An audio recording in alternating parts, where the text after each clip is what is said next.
Men didn't before have to worry about this. They can be silly, fat, funny, intellectual, hardcore, sensual, all those different things, philosophical.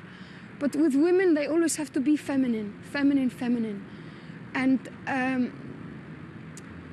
what I like most is not everybody say this is the age of women or whatever.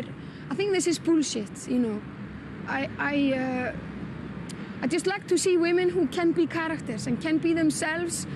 And number 1, 2, and 3, they are what they are. And number 10, they happen to be women in the same way as you happen to be Spanish and I happen to be Icelandic,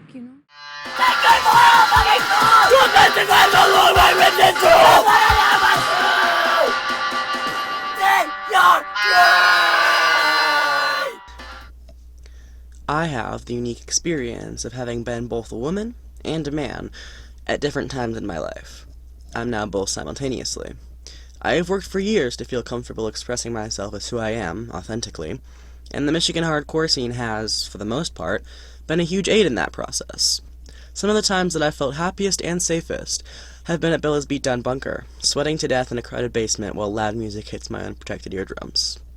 Conditions like space, cleanliness, even quality of music have never really mattered to me when it comes to house shows. What does matter is the people. I've always considered myself lucky to have a group of like-minded friends and peers, as well as befriending lots of politically active bands. However, not all of the scene is this way. And recently, our beloved hardcore scene has erupted into infighting. Well, I'd hardly call it that. Hyper-masculine creeps attacking femme-fronted hardcore bands is exactly what it sounds like.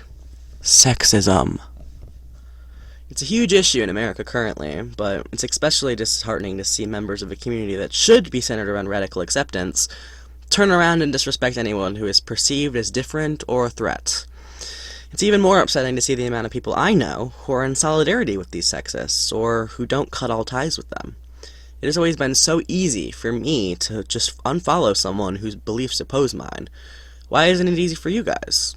Or is this your way of silently agreeing?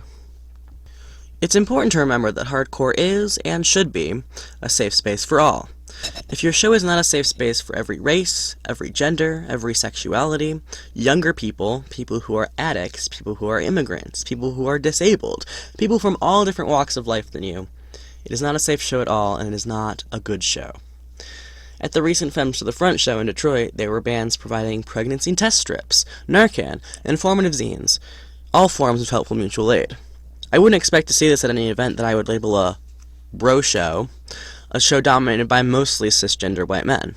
There are so many shows like this, so many bands like this, and not nearly enough femme-fronted bands or POC bands who are invited to share their experiences.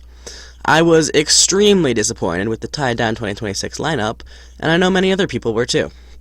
Through a chain of events, that lineup led to people discussing femme representation in the hardcore scene, which led to the misogynists showing their true colors, leading, of course, to this video. In part, I understand the dismissive reactions from the men in the scene. They haven't ever had to deal with any hardships related to their perceived place in this scene. But every femme recognizes the overflow of stereotypical masculine men at these bro shows. Every femme hears the way that people laugh at femme-fronted bands, for whatever reason they can muster up. Some femmes even remember being groped at shows, places that were supposed to be safe for them. It is not acceptable to be complicit anymore, and it's not just the femmes being torn down either.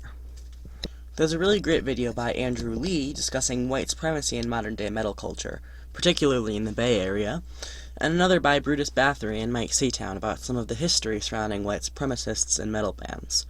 I would say that sometimes those ideologies can carry over to hardcore. I'm not saying every hardcore fan is a racist, but if you aren't at least booking POC bands, you aren't being actively anti-racist, and that's definitely bad.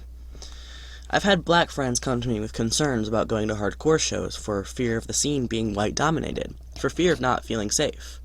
It's unfortunate that such a fringe culture can still be so exclusionary, and so many minorities do not feel represented in the hardcore scene. I haven't personally noticed homophobia or transphobia in this scene, my scene, at least not any directed at me. But again, there are very few trans-fronted hardcore bands. I've never once seen a hardcore band fronted by a trans man. Of course, the people who might arguably have it worst at hardcore shows, and DIY shows in general, are disabled people. As someone who became disabled at a hardcore show, I cannot believe the lack of accessibility that's accepted as normal within the hardcore community. This could be any one of you with one wrong move in the pit, and you're using the R slur as an insult and preventing disabled people from coming to your shows by booking it in accessible venues. Which, on that topic, can we all stop using the R slur if we aren't intellectually disabled? You are not ready for the revolution you talk about in all your songs if you can't even evacuate an offensive slur that disabled people have begged you to stop using from your vocabulary. The Bjork clip I played at the beginning made me think a lot. Cis white men are allowed to be what they want. They can be any combination of personalities and the world will accept them because they are cis white men.